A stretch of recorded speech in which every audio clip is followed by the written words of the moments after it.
mesdames et messieurs, bonjour à tous ceux et toutes celles qui nous ont déjà suivis ce matin pendant la session de lancement. Donc bienvenue à cette seconde session de notre campagne de communication autour des programmes européens pour la recherche et l'innovation. Cette deuxième session sera dédiée au montage des appels, des propositions à projets. Donc cette session sera animée par Fabienne Davran d'Aerospace Valley. Elle est chargée de mission Europe dans le pôle de compétitivité. Et effectivement, vous avez, comme ce matin, l'opportunité d'échanger par chat, poser vos questions. Celles-ci sont soit directement traitées, soit remontées à la fin de la séance et posées aux intervenants. Je rappelle aussi que cette opération se déroule dans le respect du protocole sanitaire. Maintenant, je vous souhaite une très bonne séance et vous retrouve à la fin de celle-ci pour vous annoncer la prochaine programmation. Merci.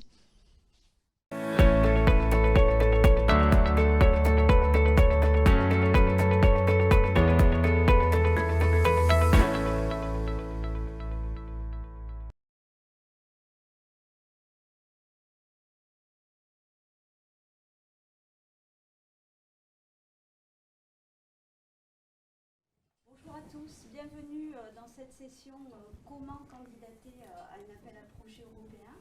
Alors avant de commencer, je souhaitais adresser mes remerciements à Véronique Desblés, Antoine Vidot du bureau de la région Nouvelle-Aquitaine à Bruxelles pour l'organisation de cette campagne d'information qui promet d'être très riche et les remercier pour nous avoir associés à cette... Je prends ça et les remercier de nous avoir associés à cette campagne d'information.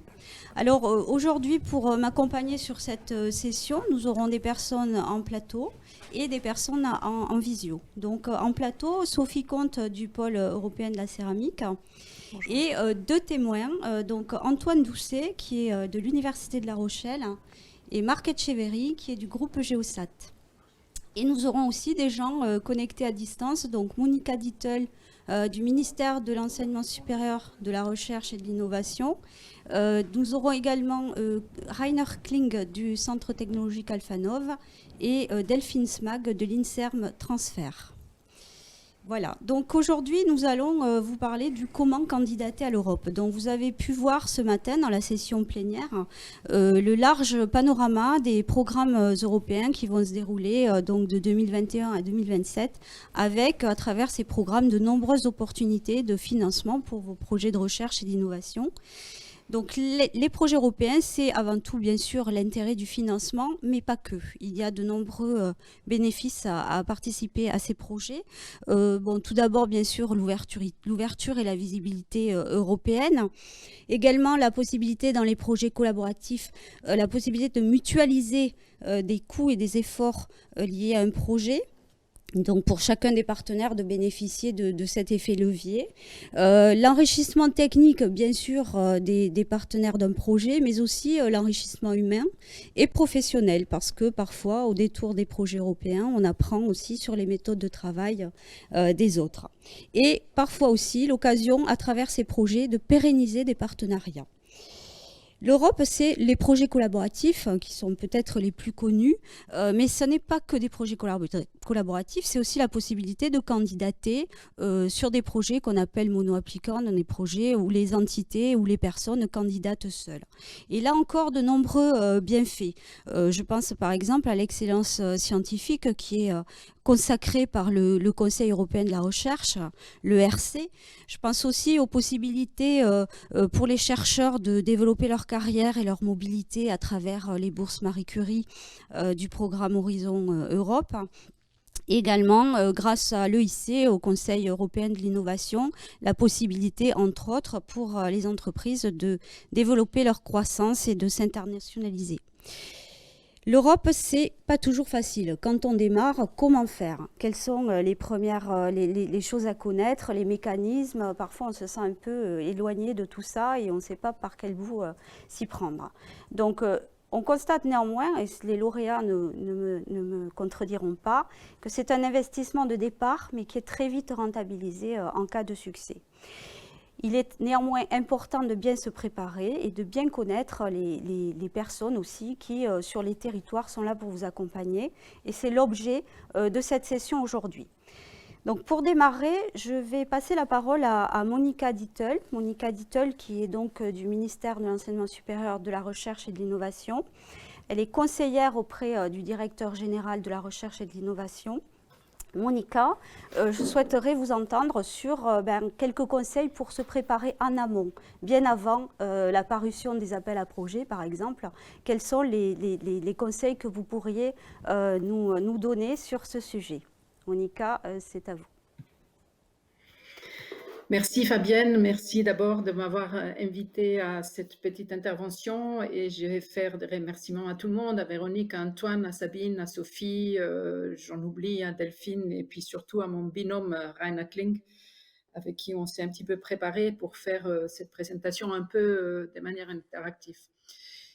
Comme Fabienne l'a dit, en fait, je m'occupe au sein du ministère de la Recherche de la coordination du plan d'action qui a un très long nom. C'est des plans d'action pour l'amélioration de la participation française au dispositif européen des financements de la recherche et l'innovation. Donc, ça nous concerne et ça vous concerne tous.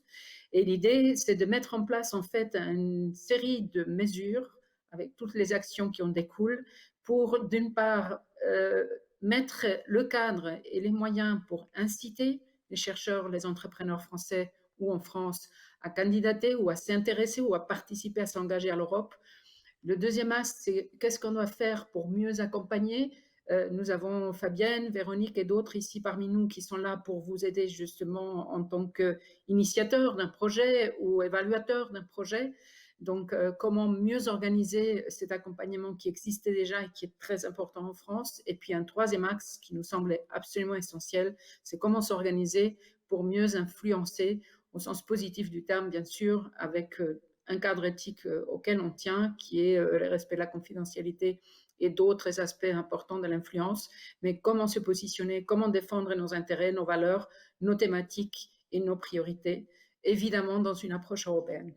Donc, chacune de ces mesures représente différents objectifs et j'attire l'attention sur une, par exemple, qui est importante, qui est la mesure 1, qui est celle de vous informer, et ça sera fait bientôt, sur toutes les possibilités qui existent pour vous inciter, que ce soit par une meilleure évaluation, par moins de charges d'enseignement, par un encadrement ou des primes qui vous permettent justement de vous engager à l'Europe.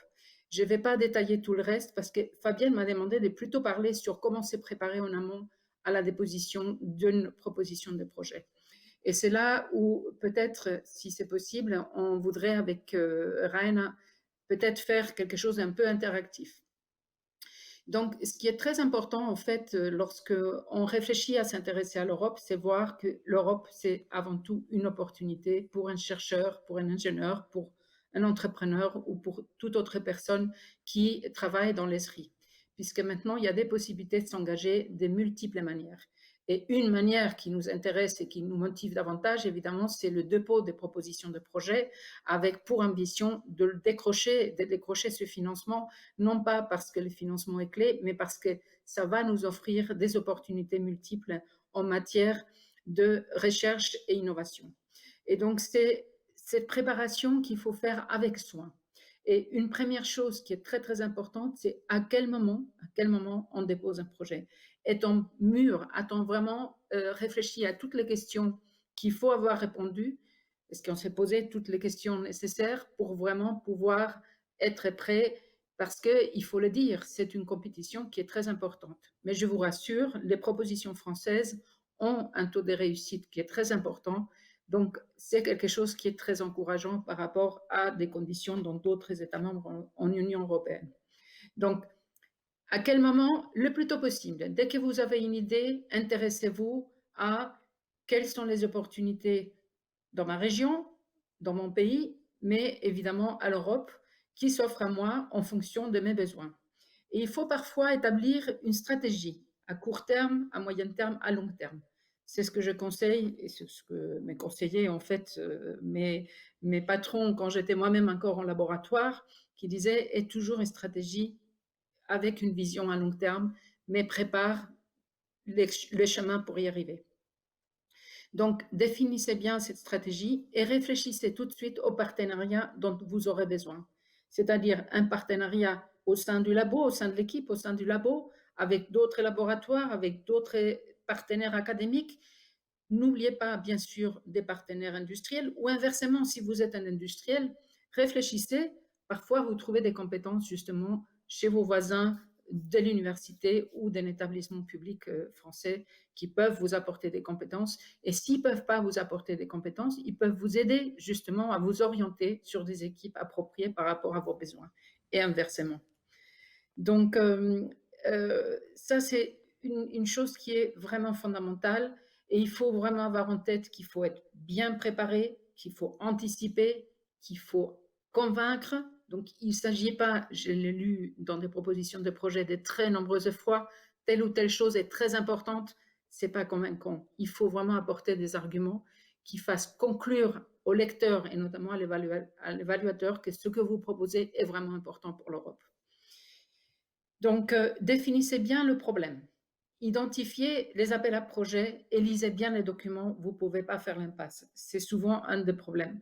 Il faut vous-même lire les documents, même s'ils ne sont pas toujours très compréhensibles, mais je crois que même ça s'est quand même largement amélioré en Europe et les textes sont aujourd'hui très compréhensibles, y compris dans un anglais assez simplifié, puisque la majorité d'entre nous parlent anglais, certes, mais c'est la langue maternelle de personne et les seuls dont c'était la langue maternelle nous ont quittés il y a peu, pour ainsi dire. Il y en a quelques-uns qui restent, mais bon. Donc ça, c'est un point très important. Je ne sais pas, Fabienne, si je peux éventuellement interagir avec Raina dès maintenant ou pas, parce que j'ai un petit peu envie de lui poser des questions, de manière à ce qu'on puisse... N'hésite pas, Monica, tu peux y aller. Donc, peut-être, Raina, sur la question de définir le problème. Qu'est-ce que ça veut dire, en fait, définir le problème lorsqu'on veut commencer à réfléchir à un projet? Pour moi, tous les montages de projets commencent avec une idée d'innovation. Alors, il faut déjà bien établir l'innovation de sa société pour injecter des idées d'innovation sur un projet collaboratif, mais ça ne suffit pas. Normalement, on n'a pas toutes les compétences pour monter un projet tout seul. On a besoin de partenariat avec les autres. Et comme ça, je pense que c'est super important qu'on établit les compétences de soi-même, mais il faut les communiquer d'une manière que tout le monde trouve sa société pertinente sur un projet collaboratif. Alors, il faut communiquer sur des compétences qu'on a gagnées pour être trouvé comme partenaire intéressant.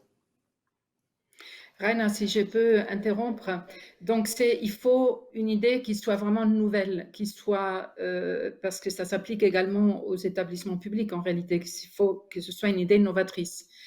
Les compétences, c'est une autre chose qui est très importante, c'est-à-dire ses propres compétences, les avoir bien comprises pour pouvoir mieux les communiquer, c'est pas si simple.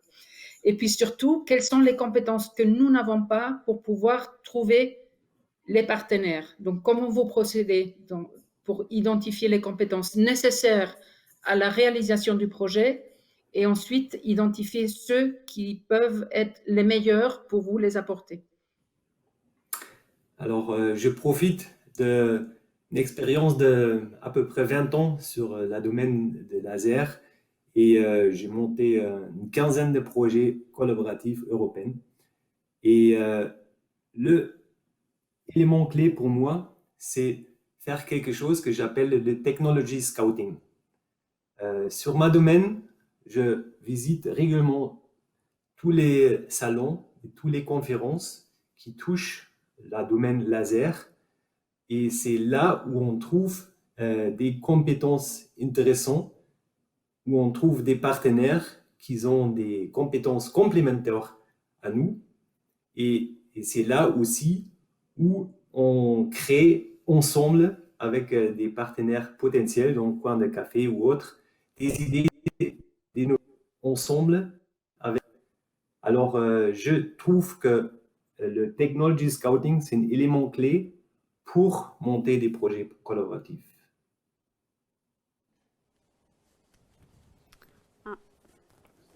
On n'entend plus. Plus simple que les projets collaboratifs qui nous permettent d'explorer en fait ou de connaître dans des circonstances moins contraignantes qu'un projet déjà sous Horizon 2020 ses partenaires pour consolider soit des financements bilatéraux, soit des financements multilatéraux. Et j'ai toujours tendance à mentionner un que je connais bien, qui est COST, Cooperation for Science and Technology, qui sont des consortia qui vous permettent de rentrer même quand ils ont déjà démarré. Donc, surtout quand vous êtes une entreprise, c'est une manière très, très facile de rentrer dans un réseau qui va couvrir en réalité toutes les disciplines ou toutes les technologies dont vous avez besoin. Donc, retenez cette opportunité. Mais une autre chose qui est très importante, donc une fois on a constitué le partenariat, donc c'est ce qui va devenir en fait le consortium. Vous allez plus tardivement avoir à faire ce qu'on appelle l'accord de consortium. Ce partenariat, il faut tisser des liens de confiance. Donc il faut déjà les rencontrer. Aujourd'hui, c'est pas très évident, mais même par écran interposé, on peut tisser des liens et tisser surtout des liens de confiance parce que vous allez devoir travailler pendant plusieurs années avec ces personnes-là. Est-ce que là-dessus, Rainer, vous avez un conseil à donner? Oui, bien sûr. Alors, pour un montage de projet,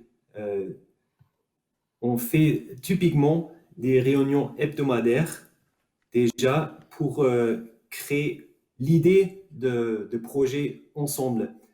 Je suis bien architecte de le consortium au début.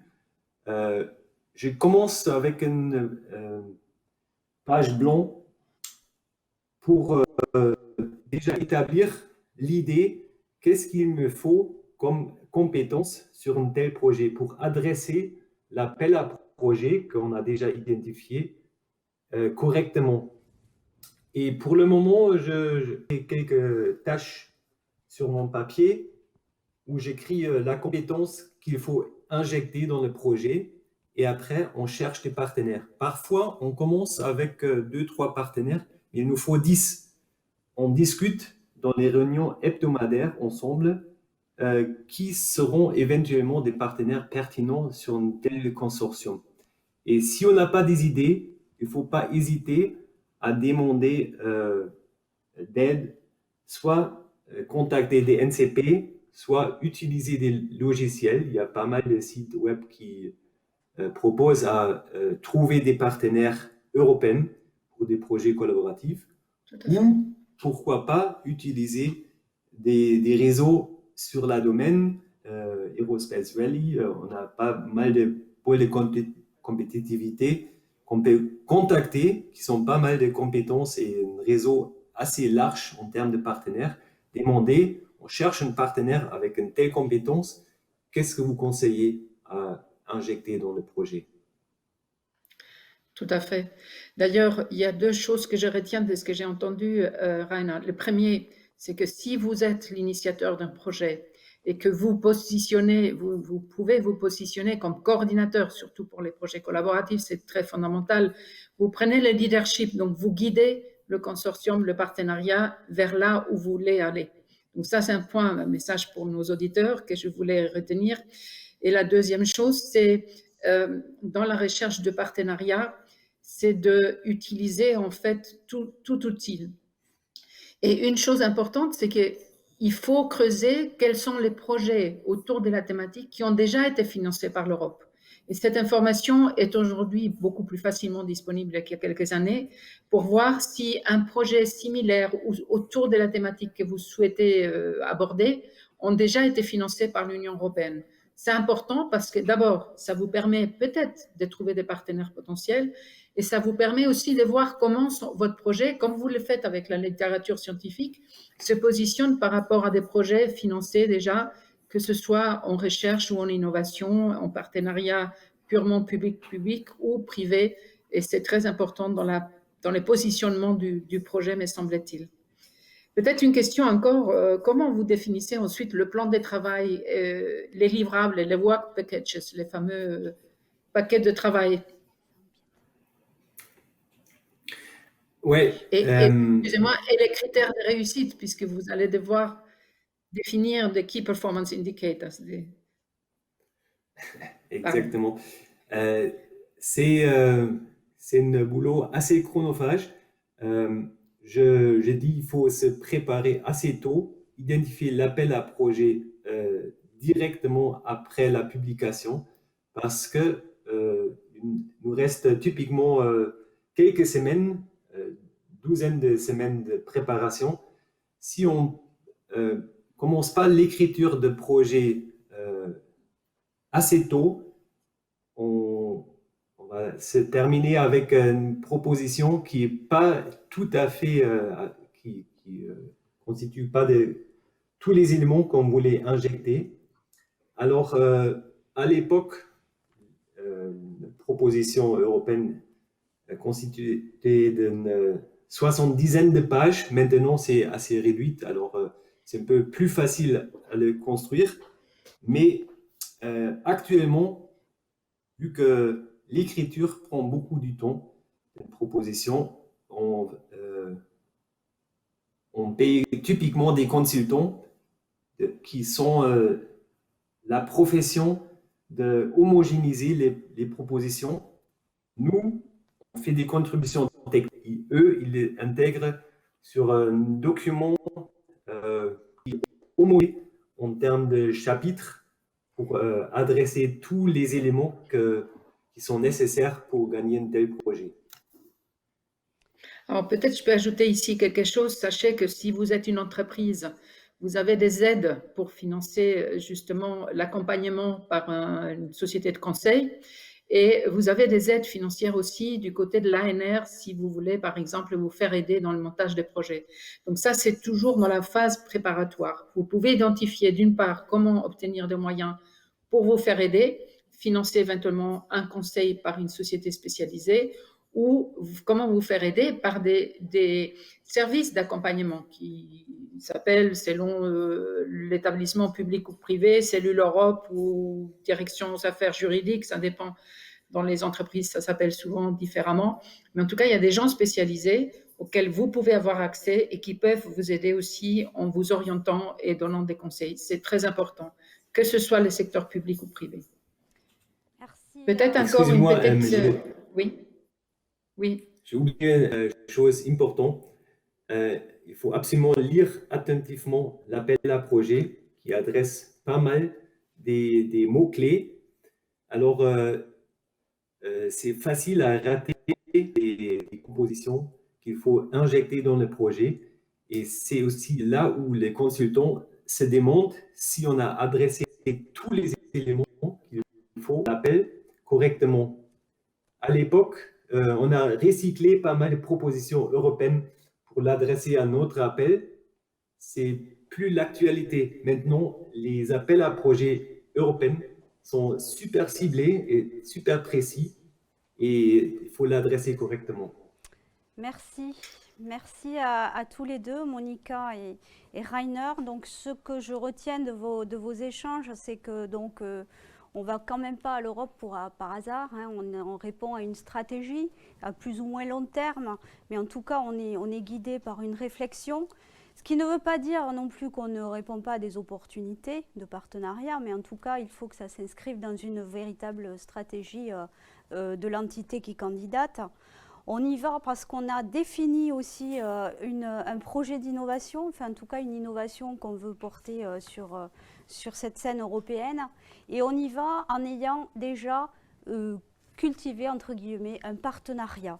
Des partenaires qu'on a pu rencontrer dans des congrès scientifiques, par exemple pour les chercheurs, ou dans des journées d'information que la Commission européenne organise régulièrement. Voilà, donc tout ça, ce sont des éléments clés pour se préparer le plus tôt possible à une réponse éventuelle à un appel à projet européen. La question qui vient souvent, c'est aussi comment pourrais-je intégrer un consortium prépare un projet et dans lequel je pourrais venir proposer ma contribution. Alors peut-être juste avant de passer à cette deuxième temps d'atelier, peut-être quelques questions qui nous sont arrivées via le chat auxquelles on pourrait répondre maintenant, Antoine. Oui, bonjour. Quelques questions du chat que je vais me permettre d'associer, mais une sur comment identifier un appel à projet quand on n'a pas beaucoup de ressources. Est-ce qu'il existe des outils de veille à disposition des porteurs de projets potentiels?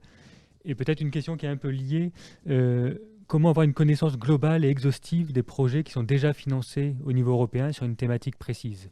Est-ce qu'il existe des outils à disposition? Alors sur la partie des outils de veille, on va peut-être en parler plus en détail avec notre deuxième intervenante Sophie, mais pour répondre rapidement, oui, il existe des structures, hein, je pense par exemple au réseau Entreprise Europe Network, où il existe aussi la possibilité de s'abonner à des flux RSS sur les sites de l'Europe avec des mots-clés, et on organise ainsi sa propre veille sur les appels à projets qui nous intéressent. Donc oui, il existe des solutions, on va peut-être les voir plus en détail tout à l'heure. Et la deuxième question, c'est sur les projets qui sont financés. Oui, là encore, la Commission européenne est très transparente sur les projets qu'elle finance, et il y a des sites, je pense par exemple au site Cordis, sur lesquels on va retrouver l'intégralité des projets que la Commission européenne a financés. Et il y a plus récemment mis en place pour le programme Horizon 2020 le dashboard qui est également une base de données dans lequel vous pouvez retrouver tous les projets qui ont été financés, et vous retrouvez même la trace des propositions qui ont été soumises. Merci Antoine. S'il n'y a pas d'autres questions du chat, on peut peut-être démarrer notre deuxième temps fort de cette session. Comme je vous le disais, la question qui revient souvent, c'est comment pourrais-je intégrer un consortium dans lequel je pourrais m'intégrer en tant que partenaire. Donc pour nous parler de ce sujet, je vais laisser la parole à Sophie Comte, qui est donc chargée de projet au pôle européen de la céramique, et qui interagira avec Antoine Doucet, qui est chercheur et professeur à l'Université de La Rochelle. Bonjour à tous. Eh bien oui, cette question revient très régulièrement. Comment intégrer un consortium?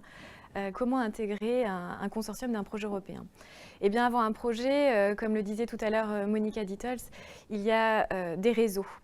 Et la première chose à faire, le premier conseil de bon sens, hein, vous en conviendrez, il s'agit de faire connaître son envie d'aller à l'Europe. Alors auprès de qui? Tout d'abord, eh bien, activer son réseau professionnel. Clients, fournisseurs, partenaires de recherche qu'on rencontre régulièrement lors de conventions d'affaires, salons professionnels ou collaborations régulières. Et puis également faire connaître cette envie auprès de partenaires de proximité. Vous en connaissez certains, le réseau EN que nous avons cité tout à l'heure, les points de contact nationaux également que nous avons évoqués, les cellules Europe universitaires en ce qui concerne les chercheurs, mais également les cellules Europe dépôts, les clusters, ou le bureau Nouvelle-Aquitaine à Bruxelles. Tous ces acteurs peuvent vous aider et ont des leviers différents pour rendre compte de votre envie d'aller à l'Europe auprès de partenaires ou de consortia en cours de montage.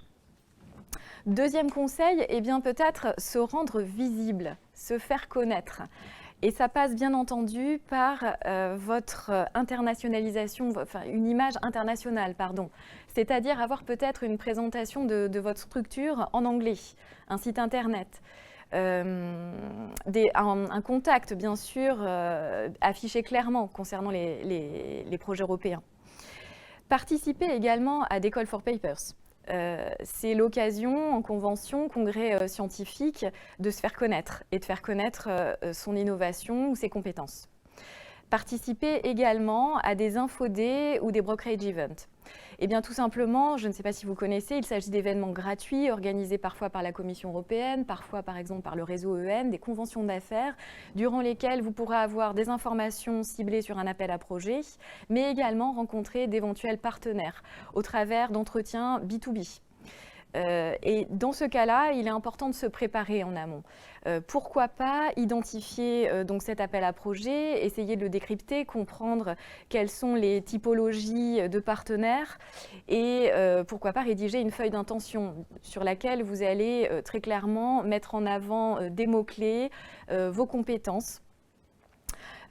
Enfin, vous pouvez également aller voir les plateformes de recherche de partenaires. Il en existe de nombreuses selon les appels à projets.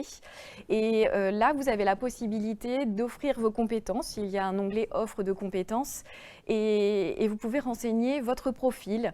Là encore, c'est important de choisir ces mots-clés et de bien se décrire de façon claire et compréhensible. Vous avez également la possibilité, pourquoi pas, si vous êtes expert d'un domaine, devenir expert évaluateur. Sachez que la Commission européenne recherche très régulièrement des experts et c'est pourquoi pas l'occasion pour vous de renseigner donc un CV. Cette candidature est à déposer sur le site de la Commission européenne. Là-dessus, vous serez redirigé selon les projets qui semblent le plus correspondre à vos profils et c'est pour vous l'occasion de prendre un petit peu d'expertise en étudiant comment sont montés certains projets et gagner en expérience. Ensuite, troisième conseil, développer son réseau international. Le mot réseau, vous avez bien compris, c'est très important. Et aujourd'hui, on en a parlé déjà, la Commission européenne met à disposition des outils, des bases de données, notamment la base Cordis que nous avons évoquée, ainsi que la base Horizon Dashboard. Qu'est-ce que vous allez trouver sur ces bases de données? Eh bien, tout simplement, l'acronyme du projet, son titre, un résumé, la liste des partenaires, leur nationalité et des contacts. Il est vrai que Monica en parlait tout à l'heure, c'est intéressant d'aller voir sur votre thématique quels sont les projets qui ont déjà été financés.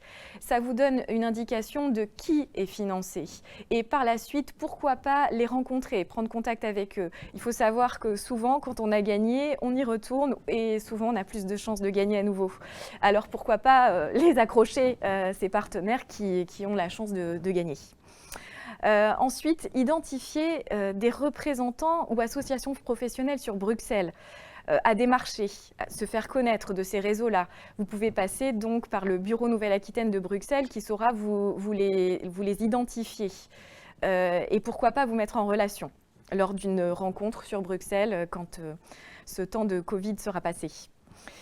Enfin, vous pouvez également, on en a parlé en tout début de séance, vous rapprocher des réseaux scientifiques. Les laboratoires de recherche sont de bons partenaires qui ont déjà des partenaires à l'international, qui ont l'habitude de collaborer et ça peut être pour vous une porte d'entrée intéressante pour rejoindre un consortium. Quatrième conseil. Intégrer un projet via le cascade funding. Qu'est-ce que le cascade funding? Eh bien, tout simplement, ce sont des projets initialement européens qui ont été financés par l'Europe, dans lesquels il y a un plan d'action qui vise à redistribuer une partie de ces fonds à des entreprises, mais pas que. Parfois, les cascades funding peuvent aussi s'adresser à des laboratoires. Et dans ce cas, il y a un portail dédié pour identifier ces appels à projets qui s'appelle le Funding Portal and Tenders Opportunities. Sur ce portail, vous allez pouvoir répondre à des calls. Quand vous gagnez, il s'agit donc de fonds européens, il s'agit de petits consortiums. Donc c'est aussi une façon de rentrer dans un projet européen par une petite porte, mais qui peut demain vous apporter un réseau pour rentrer plus tard sur des projets directement financés par l'Europe. Ce sont souvent des petits consortia, et également transnationaux. Et par ailleurs, il y a souvent un contact de proximité qui vous permet un petit peu de vous sentir moins perdu dans cet univers.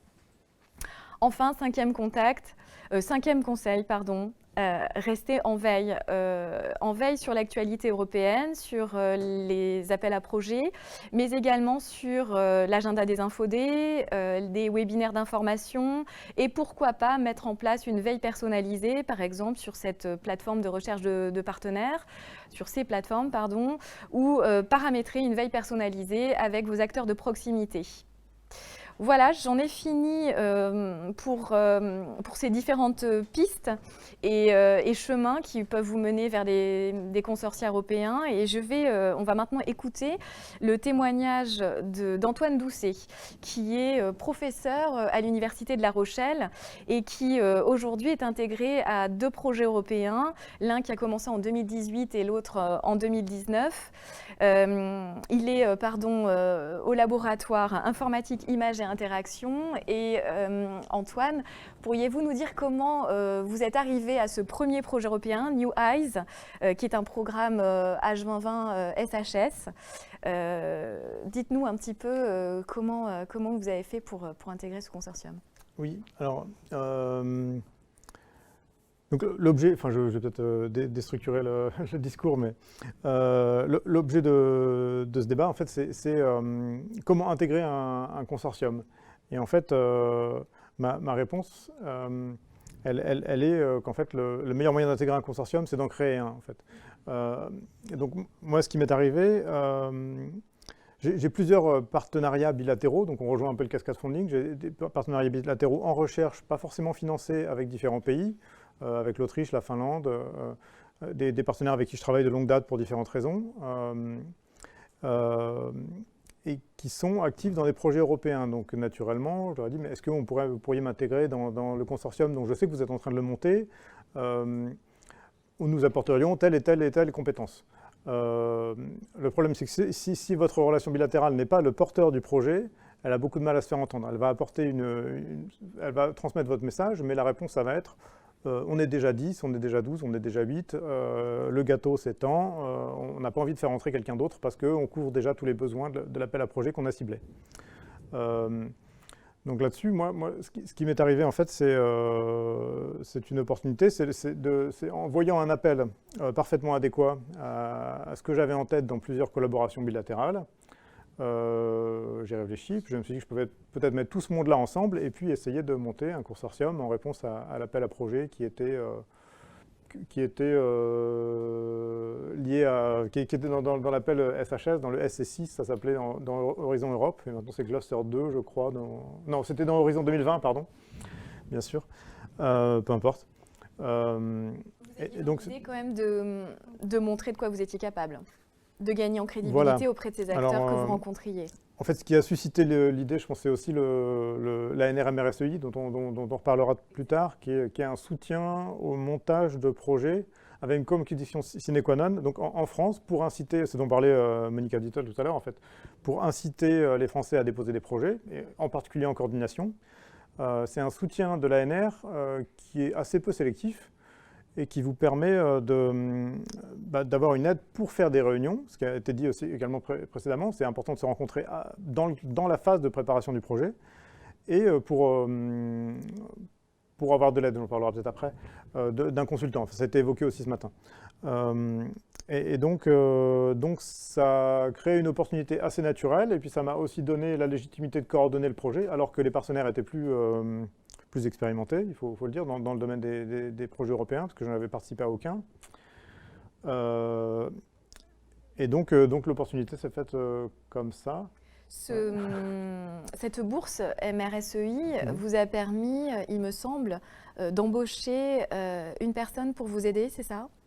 Voilà, alors on a préparé le projet, mais la MRSEI, conjointement avec tous les partenaires, mais l'appel à projet MRSEI permet aussi de recruter quelqu'un, de destiner une partie du budget à une prestation d'un consultant. Donc on a trouvé quelqu'un qui a beaucoup d'expérience. On a beaucoup hésité, on a fait beaucoup de devis. Il y a plusieurs sociétés privées qui font ça, ça a été mentionné précédemment aussi.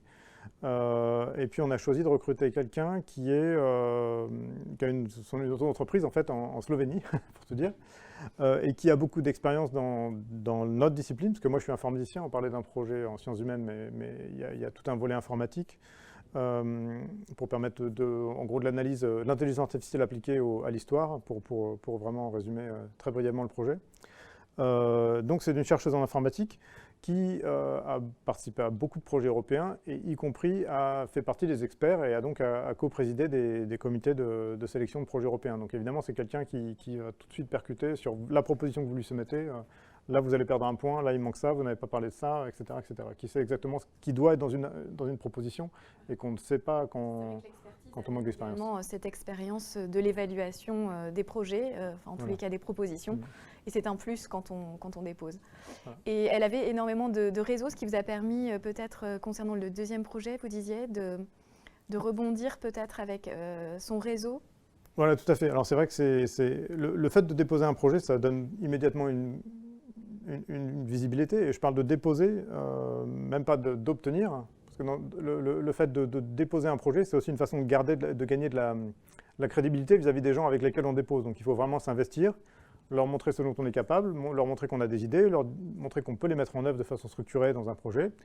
Et là, même si le projet ne passe pas, quand ils seront investis dans autre chose, ils auront des éléments tangibles pour penser à vous ou pour vous intégrer dans un autre consortium. Et donc là, c'est un petit peu ce qui s'est passé. Alors, indépendamment du fait que ce projet Newseye a été accepté. Un an plus tard, vous redéposez. Voilà, on redépose, justement parce que la consultante, mais après ça c'est le hasard, le hasard a bien fait les choses, c'est que du coup la consultante dans son institut, un projet se montait, il s'est passé exactement ce que je viens de dire, elle a dit « Ah mais je connais des gens à La Rochelle qui pourraient faire ce qui nous manque et qui sont intéressants et en plus ils coordonnent un projet, donc vous voyez ils sont crédibles ». Donc on a été invités et puis il se trouve que le projet est passé, donc ça a fait 2 projets à Jean-Vin quasi simultanément, un en coordinateur et un en partenaire. Et depuis ces expériences, qui sont toujours en cours bien sûr, vous redéposez d'autres projets? Vous avez déjà redéposé d'autres projets? Régulièrement, alors en coordination, non, parce qu'on peut pas, je ne sais pas si des gens coordonnent 2 projets à la fois, mais ça me paraît très déraisonnable, en tout cas pas le même porteur, pas le même individu en tout cas. Ouais. Mais oui, on est régulièrement invité parce qu'effectivement, grâce à cette visibilité, et puis c'est un peu cet effet de boule de neige qui fait qu'on rentre dans des réseaux et qu'on, sans être forcément meilleur que ce qu'on était avant, on devient crédible et visible tout simplement. Ça vous a donné goût au projet européen? Oui, bien sûr, effectivement, il y a une plus-value. Alors là, il y a une partie de la plus-value, il y a une plus-value dans le réseau, il y a une autre partie de la plus-value, c'est qu'on peut rencontrer des gens un petit peu partout. Là, on les rencontre surtout en visio, mais ça n'enlève rien au fait que c'est un enrichissement très important. Et puis, il se trouve que les financements, alors moi je suis à l'université, j'insiste, hein, mais les financements ne sont pas comparables aux financements, à la plupart des financements nationaux. Je tiens à signaler que ce projet que vous gérez actuellement, c'est un consortium constitué de 8 partenaires, 4 pays.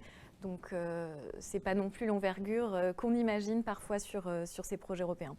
Ouais. Et du coup, c'est très intéressant et accessible. Oui. Merci beaucoup, Antoine.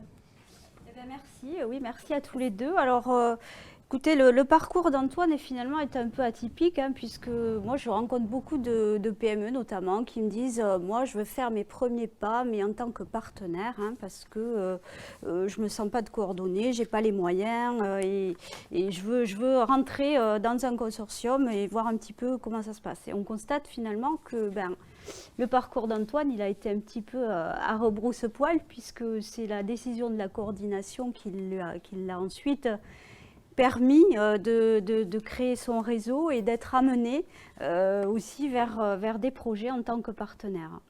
Alors je ne sais pas quelles sont les questions qui remontent du chat, Antoine, si tu veux nous les formuler. Quelques questions. Vous avez parlé d'une dimension collaborative à l'intérieur d'une structure qui souhaite déposer, d'une dimension collaborative avec d'autres partenaires européens. Est-ce que c'est le cas pour tous les appels à projets dans tous les programmes de la Commission européenne? Alors, si je veux... Vous n'hésitez pas à compléter, hein, mais concernant les projets européens, c'est vrai que les plus connus, c'est les projets collaboratifs, hein, où la Commission européenne a édicté des règles minimales d'éligibilité de 3 entités, de 3 pays membres de l'Union. Et il peut y avoir aussi des pays associés, hein, parce que il y a des pays qui ne sont pas des pays de l'Union européenne, mais qui contribuent financièrement, alors notamment c'est le cas du programme cadre, hein, de celui qui vient de démarrer, Horizon Europe en l'occurrence. Donc effectivement c'est on va dire le plus grand nombre de projets donc, qui se font de manière collaborative à l'Europe, mais pas que. Hein, depuis je dirais, depuis le programme cadre précédent, donc Horizon 2020, il y a eu la possibilité de candidater seul sur des projets. Donc on appelle ça des projets mono-applicants, c'est-à-dire qu'on est tout seul à déposer son projet. Et c'est le cas par exemple de l'EIC Accelerator. L'EIC Accelerator, c'est un programme d'Horizon 2020 qui va être reconduit donc dans Horizon Europe, et qui est réservé aux PME qui peuvent déposer seuls leurs projets. Voilà, donc il existe, voilà, c'est également pour le RC, les bourses RC, donc sur le Conseil européen de la recherche, là également les chercheurs déposent seuls. Il y a donc un peu plus de variété dans la typologie des projets européens qui ne sont plus essentiellement collaboratifs, même si ça reste quand même, je dirais, le plus grand nombre d'entre eux, mais il y a également des possibilités de déposer des projets seuls. Sur ce type, donc il n'y a pas de gros changements à attendre par rapport à la période de programme précédent pour cette nouvelle période 2021-2027. On va trouver quand même des types de projets un peu nouveaux, je dirais, par exemple dans l'EIC Transition, dans Horizon Europe, hein, le programme cadre. C'est vrai qu'on est très, sur cette session, on est très focus Horizon Europe, même si, et vous l'avez montré ce matin, il existe de nombreuses autres possibilités. Mais on va trouver par exemple des projets à petits consortiums. C'est le cas de l'EIC Transition, où là, l'Europe je dirais, a designé un type de partenariat qu'elle attend particulièrement sur ces projets de petits consortiums. Mais globalement, pour ceux d'entre vous qui auront connu Horizon 2020, on va s'inscrire dans la continuité de ces typologies de projets. Autre question, pourriez-vous repréciser le site de plateforme de recherche de partenaires sur lequel nous pouvons nous inscrire? Alors, ce site, vas-y Sophie, peut-être sur le funding. Alors, il y a le funding portal, le funding, donc c'est le Funding and Tenders Portal Opportunities. C'est la Bible, on va dire, le site ressources de la Commission européenne. C'est là que tout se passe. Pour la plupart des programmes d'ailleurs, hein. Ce n'est pas que pour le programme cadre Horizon Europe, mais c'est aussi pour d'autres programmes. On utilise ce site où là vous allez trouver toute l'information dédiée aux appels à projets, comment les monter. Vous avez un manuel en ligne qui vous détaille aussi les différentes étapes pour monter un projet, et puis quand il est retenu pour financement, comment le contractualiser, comment gérer le projet. Et vous allez trouver dans ce portail également une section dédiée à la recherche de partenaires où vous allez avoir donc cette partner search avec lorsqu'il y a un appel à projet qui paraît, certaines entités marquent leur intérêt sur ce portail. Il existe aussi des je pense alors le site EN également, donc le site EN Entreprise Europe Network a également son réseau dans lequel on peut véhiculer des marques d'intérêt pour des appels à projets européens. Voilà, puis bon après, voilà, les pôles de compétitivité, on en a parlé aussi, ont aussi leur réseau européen dans lequel ils peuvent véhiculer vos marques d'intérêt. Et puis par exemple, je pense aussi au programme défense. Hein, nous avons dans le programme défense, puisqu'il existe désormais un fonds européen de défense, et là, il y a également une plateforme qui est dédiée à la recherche de partenaires. Donc là, encore une fois, le conseil serait de vous rapprocher des structures qui sont sur ce territoire Nouvelle-Aquitaine, qui sont là pour vous aider et qui pourront avec vous identifier les plateformes que vous pourrez mobiliser pour cette recherche de partenaires. Oui, il est important sur cette recherche de partenaires de bien détailler son profil et c'est pour ça qu'un partenaire de proximité pourra vous aider à utiliser les bons mots-clés pour pouvoir vous rendre visible. Voilà, ce qui est important, je pense aussi, c'est que quand on fait cet appel à partenaires, qu'on cherche à intégrer des projets, il est important de savoir où on va, c'est-à-dire d'avoir bien compris l'appel qui nous intéresse, d'avoir bien compris ce qui est attendu par l'Europe en matière de projets qui vont s'inscrire dans cet appel à projet, pour avoir les mots percutants, pour faire valoir son offre de collaboration. Bien, est-ce qu'il y a Oui, d'autres... encore une question. Oui. Vous avez parlé de l'importance de montrer quelles compétences on pouvait apporter à un consortium. N'y a-t-il pas des risques de concurrence avec d'autres structures qui sont potentiellement en concurrence avec le domaine d'activité? Alors, Antoine, allez-y. Oui. Alors moi, évidemment, moi je suis un universitaire, donc faire connaître nos idées, c'est notre métier. Donc on prend assez peu en compte ce risque de diffuser, je pense que c'est ça qu'il est question, de diffuser des informations propriétaires, des informations qu'on voudrait garder en interne. Je pense que quand on dit faire connaître ses compétences, c'est pas faire connaître le détail des méthodes, c'est faire connaître quel est notre avantage compétitif, ce qu'on sait faire, ce sur quoi on est meilleur que les autres, sans forcément dire pourquoi ni comment. Voilà. Et après, se faire connaître, c'est pas forcément tout publier en ligne. Donc il y a les endroits où on peut déposer, mais il y a aussi les réseaux. Quand on parle au relais de proximité, c'est en confiance, je pense. Oui, non, vous me confirmez, non mais c'était juste pour la forme. Complètement.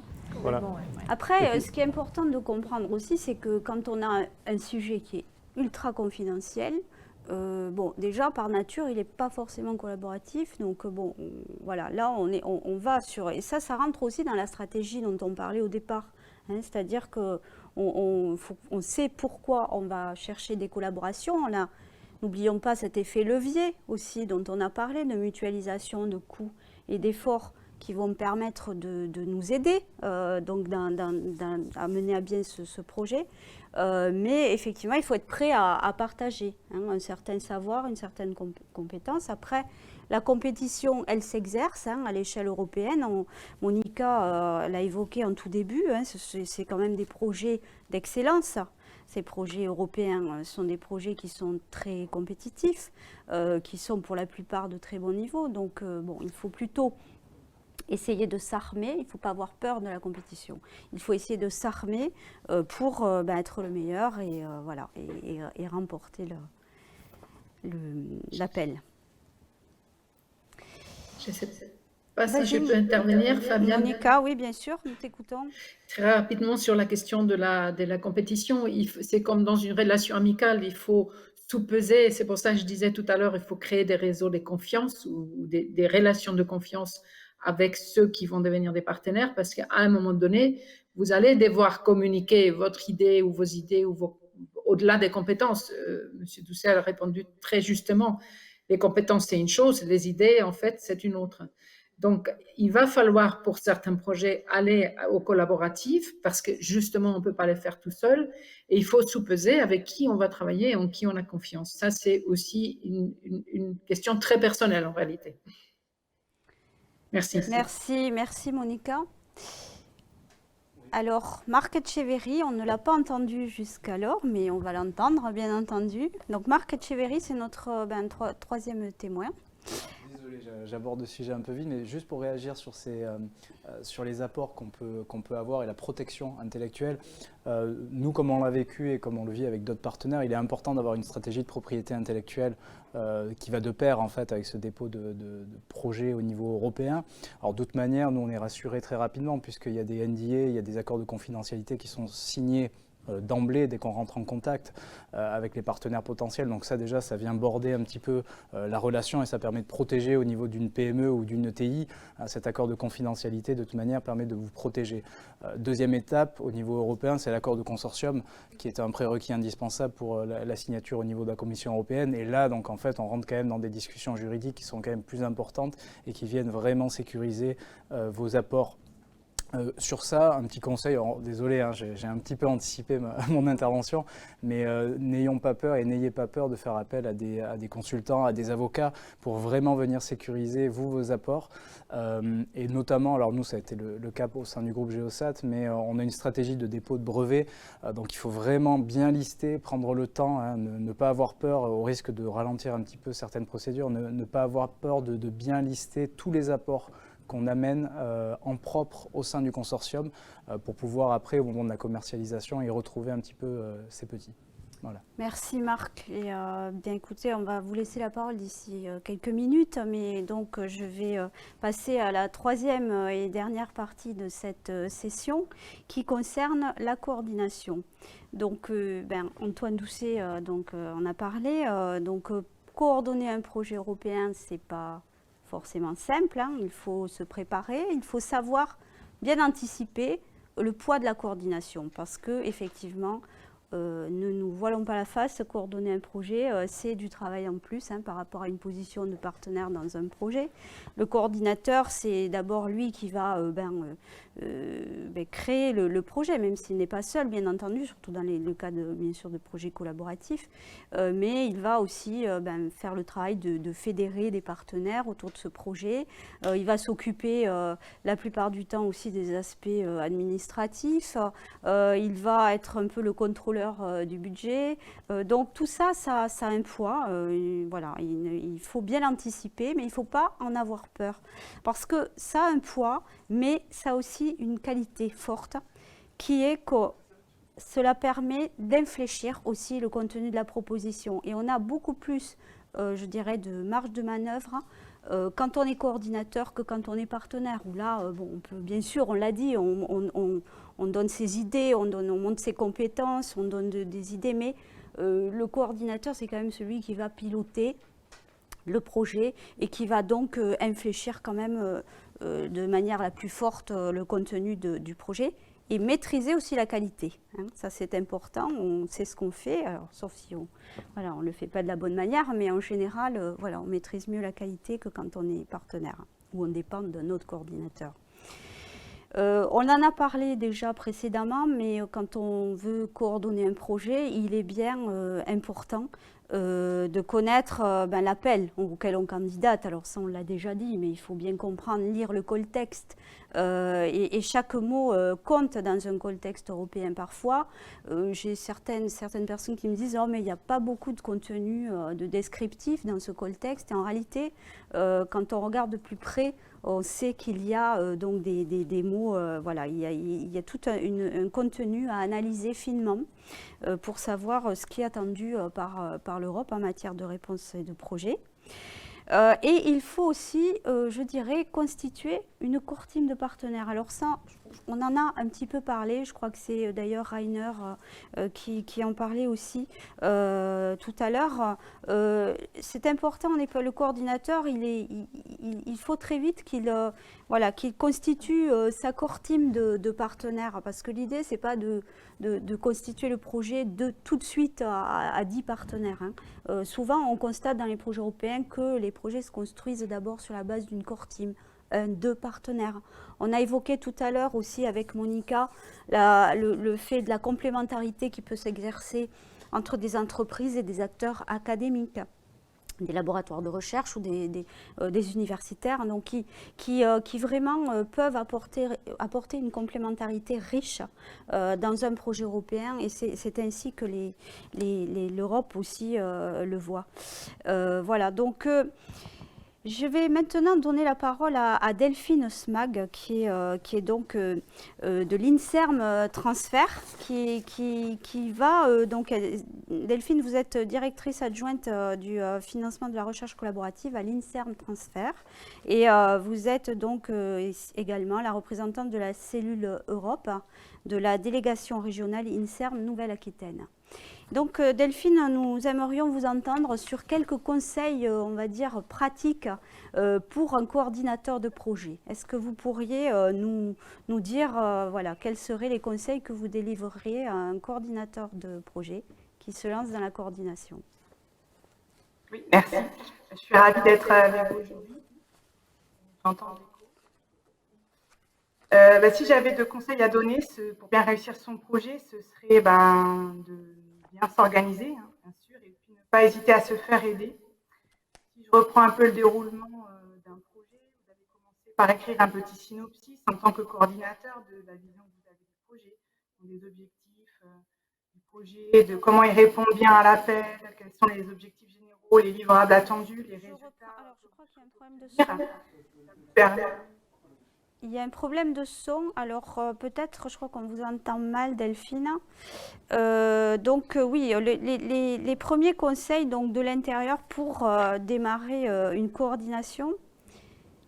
Est-ce qu'on entend mieux Delphine ou, voilà, donc vous disiez donc important d'établir déjà une concept note. Hein, je crois bien c'est ce que vous avez commencé à dire. Alors je fais signe à la régie. Vous m'entendez mieux, oui. Est-ce Pas qu'on mieux. vous entend mieux? Est-ce qu'on entend mieux Delphine? C'est pas top. C'est pas top. Est-ce que là, c'est un petit peu mieux? Bon, continuez à parler, on va voir, allez-y. Bon. Alors, j'essaie de mettre des écouteurs, est-ce que c'est mieux? C'est le micro, en fait, qui semble ne pas fonctionner, Delphine. Bon, on est en direct, hein, donc ça, ce sont les aléas du direct. Allez-y, parlez, présentez-nous vos conseils pour la coordination, Delphine. Voilà, est-ce que vous m'entendez? Oui, on vous entend, allez-y. Bon, il y a un écho, je suis désolée. C'est effectivement les aléas du direct. Bon, je continue. Donc, une concept note avec les objectifs de votre projet.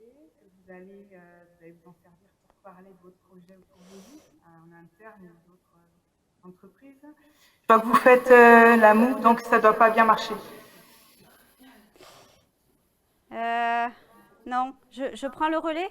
Bon, oui, allez-y. Désolée Delphine. Bon, on a préparé ensemble cette intervention, donc j'espère ne pas me tromper, mais bon, n'hésitez pas à réagir sur ce que je vais présenter à votre place. Oui, donc quand on commence une coordination de projet, donc on a vu, bon, c'est bien de se mettre avec un partenaire, hein, constituer une core team, bon, pour commencer à drafter le projet dans ses grandes lignes, hein, se mettre d'accord sur les objectifs. Et l'idée pour le départ, c'est d'établir une concept note. Donc cette concept note, c'est quoi? C'est juste un papier dans lequel on va rappeler la signalétique de l'appel qu'on vise, hein, de quel appel on parle, quelle est la date de clôture, quelle est la durée des projets attendus, parce que tout ça, l'Europe, en général, vous le donne, hein, dans les textes d'appel. Quand est-ce qu'est la deadline? Alors ça, c'est le point clé, hein, pour quand il faut soumettre. C'est ce qui va guider toutes les discussions. Et puis, en quelques mots, les objectifs que vous souhaitez atteindre avec ce projet. Et quels sont déjà les partenaires qui ont été déjà détectés pour répondre à cet appel. Et là, c'est important, cette concept note, parce qu'elle va permettre d'être utilisée. Alors bien sûr, elle est en anglais, hein, ça va sans dire, hein, donc elle est établie en anglais. Et ensuite, cette concept note, elle va pouvoir être véhiculée comme signalétique du projet vers des partenaires pour élargir le consortium. Voilà, donc ça c'est important comme outil, on va dire, de démarrage.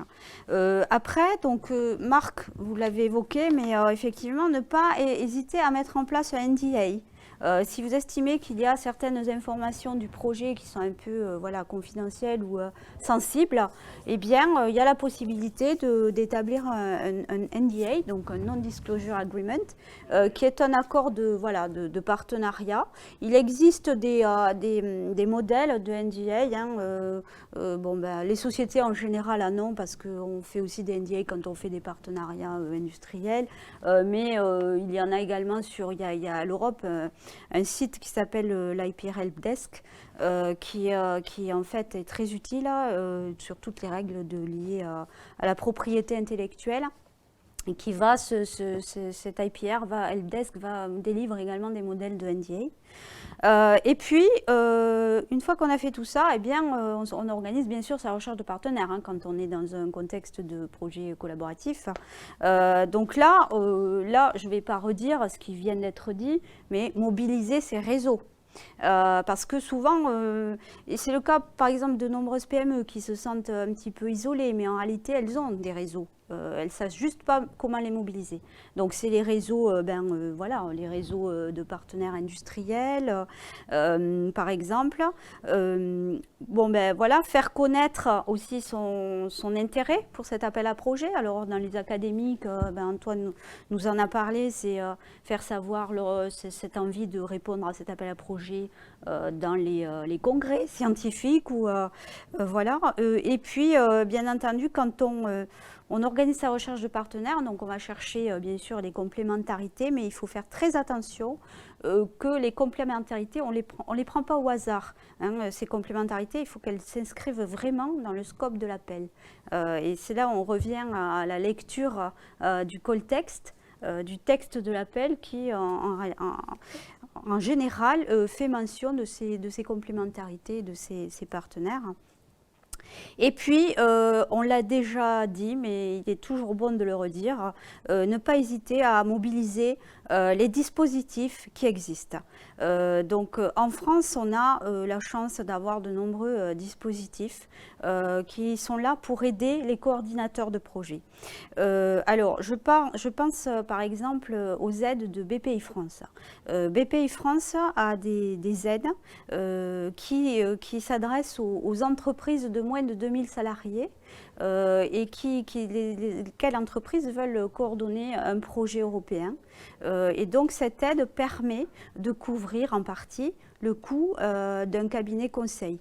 Et là encore, on l'a évoqué, n'hésitez pas à mobiliser des cabinets conseils si vous estimez avoir besoin d'aide, notamment dans le montage de ce projet et notamment dans l'écriture de ce projet, puisque les cabinets ont souvent beaucoup de compétences là-dessus. Il existe un site qui s'appelle une association qui s'appelle l'ACI, qui est l'Association des conseils en innovation, qui est une association donc française qui regroupe la plupart des cabinets conseils français. Voilà, donc les aides BPI pour les entreprises. Au niveau des acteurs de la recherche publique, il y a donc le MRSEI, donc montage pour les réseaux scientifiques d'excellence et internationaux, ou européens, voilà, internationaux, excellence aussi d'ailleurs, mais bon, européens surtout. Voilà, donc le MRSEI, c'est une aide qui est délivrée par l'ANR. Alors bien sûr, il faut déposer un dossier. C'est pareil chez BPI, on ne vous donne pas l'aide comme ça, il faut aussi parler de votre projet, de ce que vous allez y faire, et c'est BPI qui décide. Mais voilà, MRSEI pour les acteurs de la recherche publique, qui peuvent ainsi, grâce à cette aide, et l'expérience d'Antoine Doucet nous l'a prouvé, faire appel à des spécialistes pour le montage. Et puis, il y a aussi des aides dans les établissements universitaires. Il y a des cellules Europe dans la plupart des universités. Il y en a aussi dans les centres de recherche. Voilà, donc là, ce sont des personnes. Parfois, il peut y avoir aussi dans certaines universités des aides financières pour les chercheurs qui veulent monter des projets européens. Donc là, ce sont vraiment des aides qu'il ne faut pas hésiter à mobiliser. Voilà. Les autres conseils qu'avait également préparé Delphine, je suis désolée de ce problème technique, c'est aussi l'anticipation du temps. Donc ça, c'est vraiment important aussi quand on est dans un montage de projet européen. On l'a dit, je crois aussi. Anticiper, c'est le maître mot, se préparer, parce qu'on a un temps imparti qui est généralement trop court pour monter des projets. Donc essayer de bien gérer son temps, avoir un rétro-planning avec vraiment la deadline qu'il faut respecter, voilà, et prévoir comme ça de bien gérer son temps lié au montage de projet. Et puis, le conseil sur la rédaction de la proposition, donc on l'a vu, les consultants parfois peuvent être mobilisés pour ça, mais l'idée c'est aussi de faire contribuer les partenaires. Alors bien entendu, je pense que le gros de la rédaction va retomber sur les épaules du coordinateur. Néanmoins, il est important aussi de faire contribuer ses partenaires, parce que c'est un projet collaboratif. Il n'est pas fait que par une seule entité, donc il ne faut pas hésiter à mobiliser ses partenaires, notamment pour la rédaction des work packages. On en a parlé, donc du work plan, le découpage du travail du projet. Voilà, donc bien sûr, il y a des mots-clés dans les projets européens, le Gantt chart, le PERT chart, tout ça, ce sont des mots-clés qui doivent d'office figurer dans les projets européens, le work plan avec les work packages, les livrables, bien entendu, un projet européen, voilà, il y a des livrables, il y a des milestones également, donc des jalons à respecter pour la durée du projet. Mais tout ça, je dirais, il faut bien lire les règles de l'Europe, parce que l'Europe, quand elle lance ses appels à projets, la plupart du temps, elle fournit des templates de propositions, donc des modèles à respecter, où là, il faut vraiment, on vous guide pas à pas sur le contenu de la proposition, et vraiment l'ordonnancement des chapitres. Donc tout ça, c'est très bien préparé par l'Europe. On n'a toujours pas Delphine, donc je continue. On peut peut-être, Delphine, les derniers conseils. J'aimerais vous laisser la parole parce que vous avez participé aussi. Est-ce que vous m'entendez? Oui. Bien? Vous Vous m'entendez bien? entendez. D'accord. Vous avez quasiment tout dit. Non, il y avait quand même l'administratif. Hein. C'est un point important. Ne pas le négliger. Alors, j'entends toujours beaucoup d'écho derrière, mais effectivement, ne pas négliger l'administratif, vous avez tout à fait raison. Donc, par exemple, c'est une soumission électronique, donc il faut ouvrir la session plus tôt, pas au dernier moment. Ça peut être un peu générateur de stress, donc bien anticiper, vérifier s'il n'y a pas des choses à signer. Ça arrive parfois qu'il y ait des lettres à signer, donc il faut anticiper la signature. Et pour le budget, donc le budget, on passe au budget en général. Chaque partenaire va estimer les ressources nécessaires pour faire le travail. On fait ça quand on a déjà une bonne idée de ce qu'on a à faire dans le projet. Donc il ne faut pas s'y prendre trop tôt, il faut déjà avoir bien avancé sur le programme de travail, mais pas s'y prendre trop tard non plus, parce qu'il ne faut pas négliger le temps passé s'il y a des ajustements à faire, ou juste s'assurer que les partenaires sont d'accord avec leur budget. Si vous avez eu quelques ajustements à faire, certains doivent même faire valider leur budget par les services financiers. Et voilà, en général, quand on arrive au budget, on est assez proche de la soumission, donc bien anticiper tout ça. Ce serait mon conseil, voilà, de bien s'organiser. C'est tout à fait faisable si vous êtes bien organisé, vous avez un bon rétro-planning avec les étapes clés, et ne pas hésiter à se faire aider, comme ça a été dit beaucoup de fois lors de cette session par ses propres services. Hein. Il y a des cellules Europe dans les universités, les organismes de recherche, dans les pôles de compétitivité, dans les clusters. Il y a même des gens qui sont dédiés spécifiquement pour accompagner les porteurs de projets, ou par un consultant qui va vous guider dans les différentes étapes jusqu'à la soumission.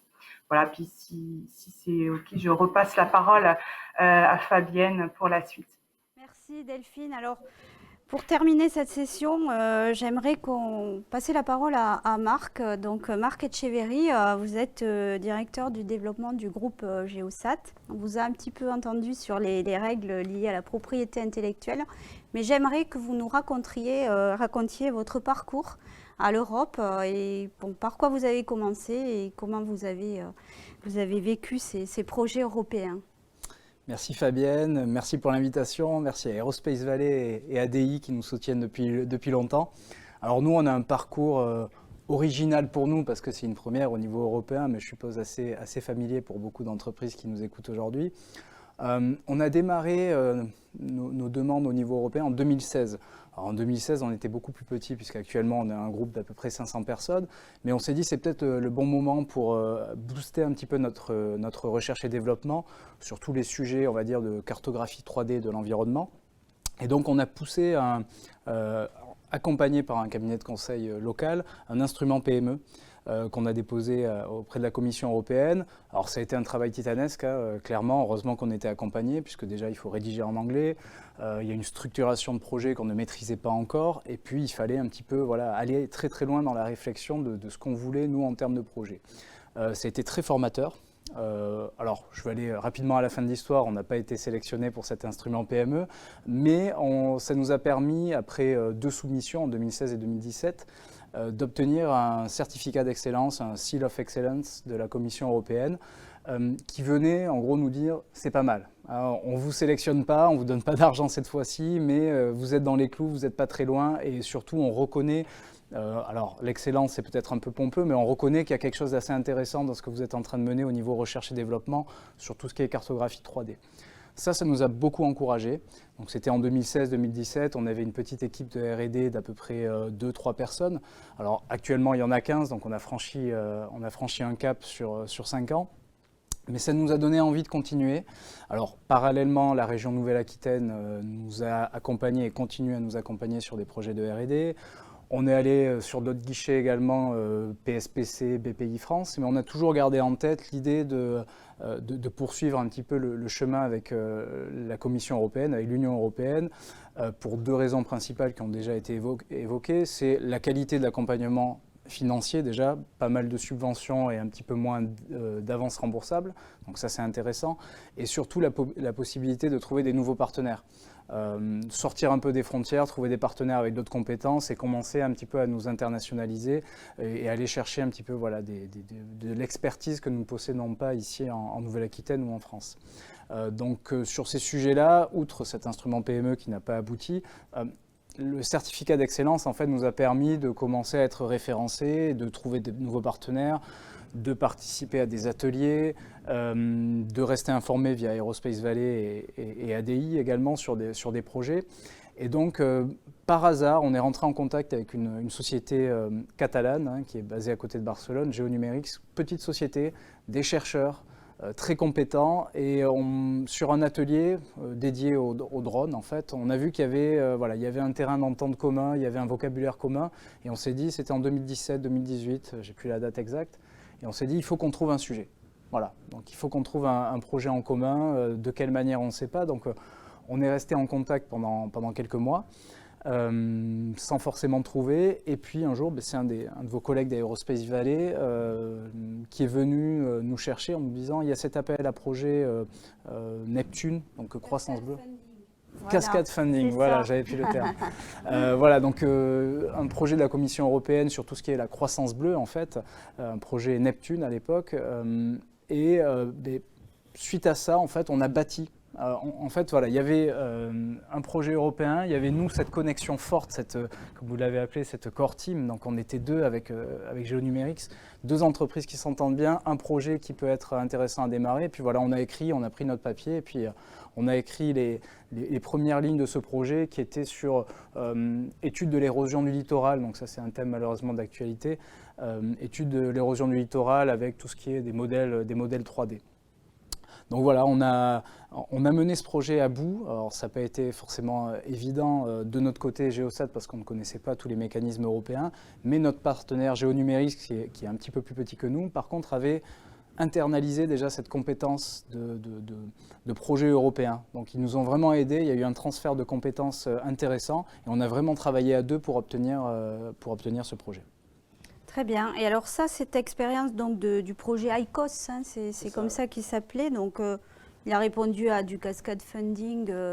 Donc c'est des projets. Alors bien sûr, il y a une évaluation derrière le Cascade Funding. Hein, on ne l'a pas comme ça, mais néanmoins, je dirais le pas est peut-être moins haut. La marche à franchir est moins haute que sur du projet, directement du projet H2020. Et là, donc, racontez-nous un petit peu la suite de votre expérience, parce que vous n'êtes pas arrêté à ce Cascade Funding, puisque vous êtes actuellement en train de négocier le grant, hein, le contrat. Donc, on peut féliciter Geosat qui est coordinateur d'un projet Horizon 2020 Espace, le projet GAMS, qui va démarrer dans les semaines qui viennent. Donc, racontez-nous comment s'est fait ce projet GAMS.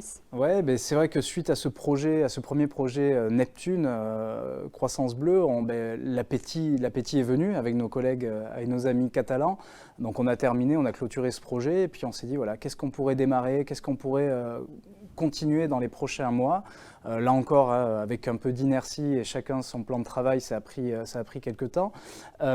Et finalement, ce sont eux qui sont revenus vers nous en nous pointant du doigt des cols spécifiques de l'horizon du H2020 qui étaient dédiés en fait à nous, une thématique qui nous est chère et sur laquelle on investit beaucoup de recherche et développement, qui est la cartographie HD pour la navigation autonome. Et donc, eux, avec leur expertise complémentaire qu'on n'a pas, ils nous ont poussé un projet qui est en gros de créer un véhicule autonome pour faire de la cartographie HD. Donc voilà, on va très très loin dans le raisonnement. Et donc on a là encore à quatre mains ou à 4 plumes, 2 de chaque côté, on a commencé à coécrire ce que pourrait être cette histoire, en fait, ce projet H2020 qu'on voudrait déposer, avec, alors j'ai plus tout à fait les dates en tête, mais avec une première soumission en 2019, à l'été 2019, en mars 2019, pardon, qui nous a, qui a été très très intéressante là encore, mais c'est vrai qu'on a senti le saut qualitatif et quantitatif par rapport au premier projet qu'on avait pu déposer. Donc ça a été très formateur. Cette entreprise GeoNumerics, notre partenaire, était tête de file, était chef de projet sur tout ça. Ce sont eux qui sont allés mobiliser leur réseau européen qui était bien plus important que les nôtres parce que ce sont des universitaires originellement. Ils ont l'habitude de participer à des ateliers européens. Donc ils ont constitué ce groupe de travail très complémentaire, en parfaite cohérence avec qui on est. Donc il y a des Finlandais, des Suisses, Portugais, Espagnols, petites entreprises, PME, grands groupes universitaires, donc très complémentaires. Et donc voilà, on a écrit ce projet tous ensemble avec quand même ce cœur des deux entreprises, Geosat et GeoNumerics. Là encore, comme notre premier instrument PME, on n'est pas passé très loin, mais ça a échoué. Donc on était un petit peu déçus parce que ça a été un gros investissement en termes de temps. Mais pour quelques dixièmes de points, notre notation n'a pas permis d'aller plus loin. Par contre, ce qui a été intéressant, c'est qu'on a pu faire du débriefing avec notre point de contact national au niveau du CNES, qui nous a quand même renseigné sur le fait qu'on était pas mal positionné. Et ce qui a été intéressant dans le process, c'est qu'on a vu avec clarté quels étaient les points à améliorer. Bon, ça va peut-être pas intéresser tout le monde, mais en gros, nous, les points à améliorer, c'était déjà le chef de file n'était peut-être pas la bonne entité. Ils ont estimé que l'entreprise, donc nos amis catalans, était peut-être un petit peu sous-dimensionnée pour être chef de file, et ils nous ont conseillé à nous, Geosat, de devenir chef de file. Donc ça, c'est quelque chose qu'on a accepté parce que ça nous paraissait très cohérent, mais en parfait accord avec l'autre société. Et ensuite, de muscler un petit peu le volet industriel en allant chercher des lettres de support, des lettres de soutien d'industriels. Bon, dans notre cas, vu qu'on est dans tout ce qui est cartographie HD pour la navigation autonome, on est allé chercher des industriels de l'automobile, des équipementiers, des constructeurs, mais également des personnes dans le ferroviaire et des industriels de type Thales et autres.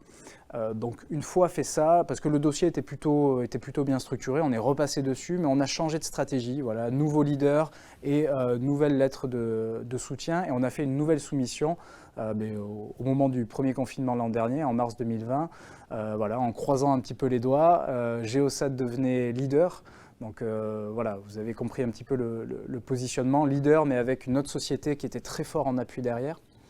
Et on a eu, pareil, on a attendu quelques mois à l'été 2020, et là encore un petit peu la douche froide, puisque nous étions sur la liste de réserve de la Commission européenne, c'est-à-dire qu'on avait une note qui pouvait faire en sorte que l'on soit sélectionné, mais il y avait d'autres groupements qui étaient aussi très bien placés.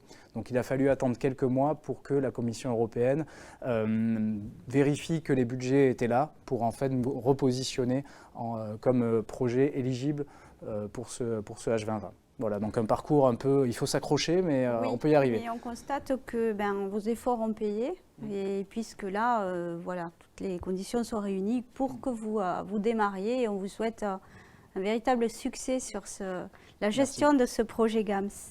Merci en tout cas pour votre témoignage. Est-ce qu'on a le temps pour quelques questions avant la conclusion? On approche doucement de la fin, donc peut-être une question. Est-ce que tous ces frais de préparation dans le montage de projet sont éligibles à la subvention du projet européen? Alors, ça dépend en fait du guichet sur lequel vous candidatez. Par exemple, ce matin, on a dû vous parler des fonds structurels, des programmes comme le Sudway, par exemple, ou l'Arc Atlantique, auxquels sont éligibles les entités de Nouvelle-Aquitaine.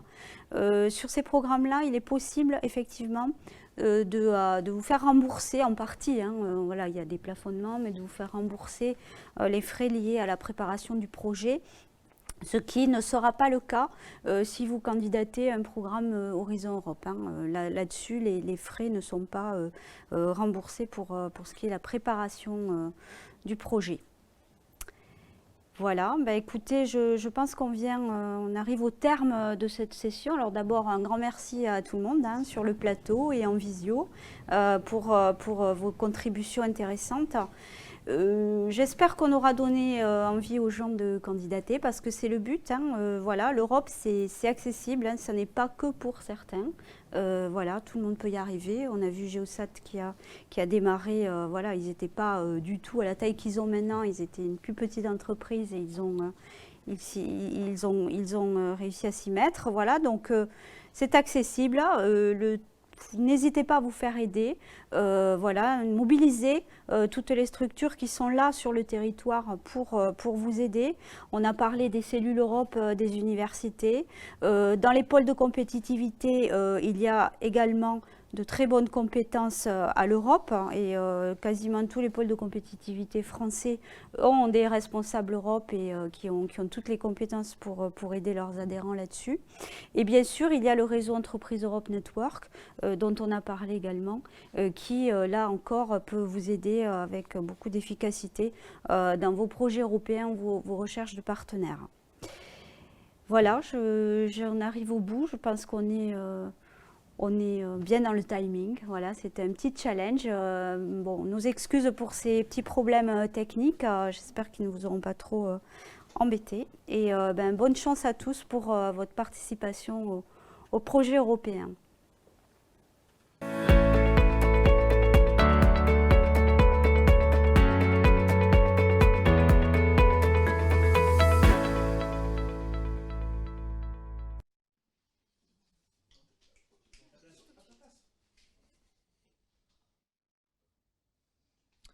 Mesdames et messieurs, merci d'avoir suivi cette deuxième session consacrée au montage des appels à projets, des propositions à projets. Je vous invite dès à présent de nous retrouver le 27 avril de 11h à 12h30 pour découvrir comment le Conseil européen de l'innovation finance des innovations à fort potentiel.